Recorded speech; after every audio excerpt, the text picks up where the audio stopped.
Yo, what's going on, everybody? It's your boy Naruto Explain here, bringing you guys another Boruto 2 Blue Vortex discussion. Today, I want to talk to you guys about one of the developments that we got in 2 Blue Vortex Chapter 16, which is the fact that in the last chapter, we had this major blow up between Sumire and Sarada, more so on class reps end than Sarada's, but it resulted in some open feelings on her end being brought out, and it put Sarada in quite the uncomfortable position right before she would be ultimately sent out to the land of wind as a part of a three-man team from Konoha to assist the Sand Village, Shinobi, Yodo, and Araya in their mission to recover Gar and unseal him. During that time at which Sarada arrived on the scene, she looked visibly different than before, and it was the wrong time to have your mind wandering when threats as powerful as Matsuri and Ryu were lurking in the distance, which is why in today's newest Naruto Explain video, I wanted to talk to you guys about why we need to have a serious conversation about whether or not Sarada is going to be compromised in the upcoming battle. Now, I know the knee-jerk reaction to all that is to start getting the stones and the pitchforks and to start calling for my head for even suggesting that this is a real concern. However, I would ask that before you start calling for my head, just hear me out for a sec. If you're a longtime viewer of the channel, you know I've been a big fan of Sarada's character from as far back as 2015 when she was first made the main character for Naruto Gaiden, the 7th Hokage, and the Scarlet Spring. And for the next 6 years, I stood and I died on that hill that she would have been a better main character and was a better character than Boruto until we got to chapter 66 of Boruto. And then Boruto Uzumaki finally won me over. If anyone wants to see Sarada enter into her badass era, it would definitely be me. I want nothing more than that besides the official release of the Naruto Explain plushie, which is now up for pre-order on Gimme Swag's website. And I am very proud to say I had an extensive hand in helping design the plushie itself. It comes with the weighted and removable championship belt, which has the channel logo on it, as well as the 1010 316 t-shirt, which is a required Lady 1010 meme, and it pays homage to my second favorite wrestler of all time, Stone Cold Steve Austin, famous for that Austin 316 promo. Speaking of promos, there's a 25% off promo code right now from November 20th to December 1st using the promo code Black Friday 25, one word, Black Friday, one word, 25 at the end, to get 25% off your order. And best of all, if we don't hit 100 plushies ordered, then it is 100% fully refundable. So it is a win-win.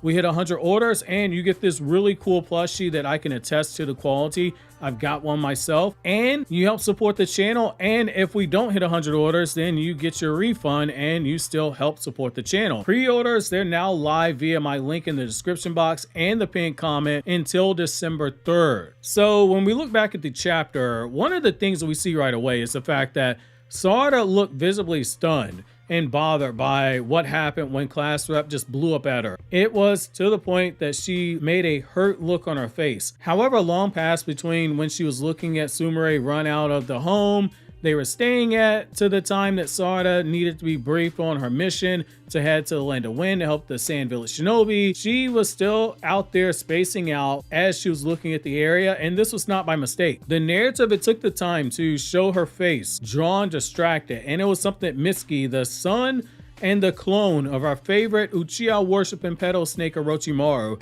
even Mitsuki realized that something was off with Sarada, outright asking, "Hey, are you okay?"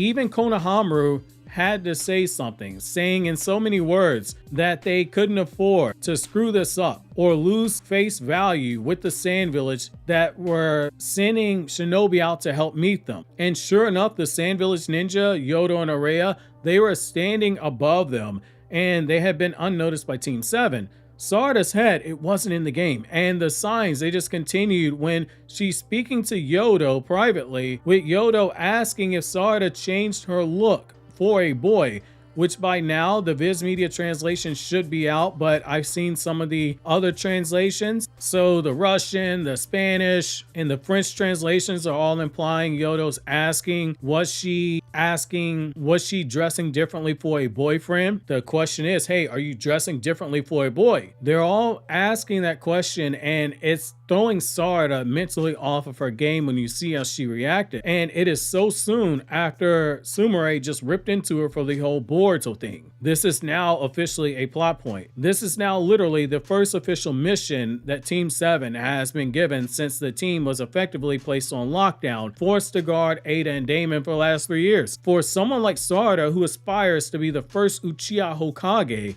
despite being a daughter to a traitor who the feudal lord once killed because he thinks that Sasuke helped Naruto's killer escape and is an open supporter of Boruto, the boy who everyone believes killed Naruto and Hinata, betraying the trust and kindness that Naruto showed to them. A lot is riding on her seeing this mission off as a success. Her head has to be in the game because eyes will be on her depending on what happens with this mission, especially as tensions are running as hot as they are. Yet here we see that Sumire's words, they still cut deep, potentially making her question herself about matters that have no place at this current point in time. And to top it all off, she also knows her father has been sealed away in a tree, and the only thing that she can use to rescue him is to defeat Hidari and recover the Thorn Soul Bulb. That's Sasuke's chakra in it. If there were ever a time for someone to be locked in, right now it would be Sarada. To use a sports analogy, she has to be more Michael Jordan in the NBA Finals. So locked in that losing is not an option, and the matchup never gets to a game 7. Yet mentally, that's not where she is in this current moment of time. This is important for the following reason. What is Sarada's Kekkei Genkai? Her Kekkei Genkai is the Sharingan. What is Sarada's bloodline? The Uchiha clan. Who is Sarada the daughter of? Angel's reincarnation. Why do I bring all this up, you might be asking? It's because all those things, they share commonality, which is yin release chakra. Yin chakra, as you likely know, or you might have forgotten, is part of your chakra that makes up spiritual energy. Yang chakra is made up of physical energy. Uchiha, as descendants of Indra, have unusually high volumes of yin chakra. Yin chakra allows for the control of the imagination to make shape out of something that doesn't really exist. Basically, it allows you to perform genjutsu, or if you're in the Nara clan, you can use the shadow possession jutsu. For someone like Sarada, who naturally has very strong yin chakra, her mind being out of it is a nerf to her overall stats. A huge nerf, more so because she is Uchiha, because emotions of a person, they directly affect the spirit, and the spirit affects the mind, and the mind affects the yin release chakra. You've likely heard me talk about mental nerfs before, how a Naruto character can see a drastic decrease in their overall stats when their spirit is broken. Classic example being how Minato in the manga went from being a straight goon in the 4th Ninja War to when he saw that Obito was the masked man, his stats, they just fell off a cliff for the next several chapters because mentally he was out of whack. His spirit took a hit. Uchiha with the Sharingan, their spirit and their emotions, they are directly used to power up the Sharingan. For the longest time, Uchiha, they just took those feelings of hatred to mean that it powered their Sharingan, and even Tobirama came to that conclusion. And as we have seen, hate is definitely the quickest amp for the basic 3-tomo Sharingan to grow stronger, let alone the Mangekyo Sharingan. But if Sarada's spirit was to be shaken by Sumire's words, and she can't get out of her own head, be completely focused, that's going to affect her performance in battle. Sumire's words, they cut deep because for the last 3 years, that was realistically her only ally, and the idea that she might have done something unintentionally to drive a wedge between them is going to be on our mind. This even more so the case when you realize how sensitive Sarada is as a character and how attuned she is to her emotions. For God's sakes, in just Naruto Gaiden in 2015, she awakened her Sharingan out the prospect of seeing her father for the first time, that she could ever remember, that is, which made the Sharingan awaken. In the anime, they actually take it a step further, and they reveal that when she was sick as a child, and she wanted to see Sasuke, she awakened her Sharingan. To say that someone as highly emotional as Sarada can't be affected by this, that is crazy talk. For her sake, I hope that it does. If it comes to a battle, it results in her locking in all the way, because being blunt, she and Mitsuki, they are the two strongest people on the battlefield at this point. They're going to have to hard carry, and her Sharingan Kekkei Genkai, in order to be mastered and maximized, it relies on her yin release chakra. This is the worst possible outcome, to see her potentially have other things on her brain like we've seen. And it's not something uncommon. Fighters, they can be distracted, because here's the thing: if you're watching this channel, you are like 99.9% someone who watches mostly battle shonen. I would take that bet. So let me ask you this: how many times have you been watching or reading a series and you have a villain say to the hero, "You can't afford to be distracted right here in the middle of the battle. I'm the one that you're fighting."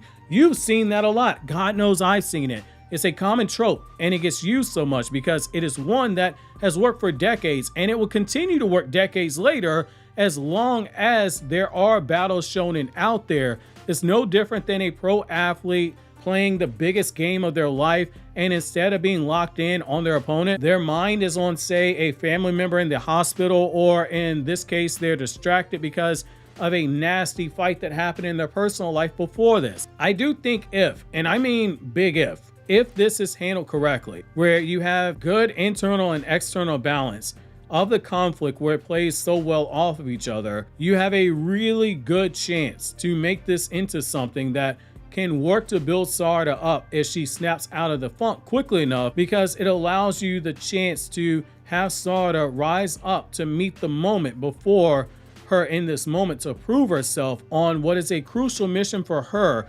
as she walks the path to becoming the Uchiha Hokage one day. This is her chance to do what Shikamaru said that she would have to do back when he didn't know anything about omnipotence, which is start thinking about herself and her Hokage dream.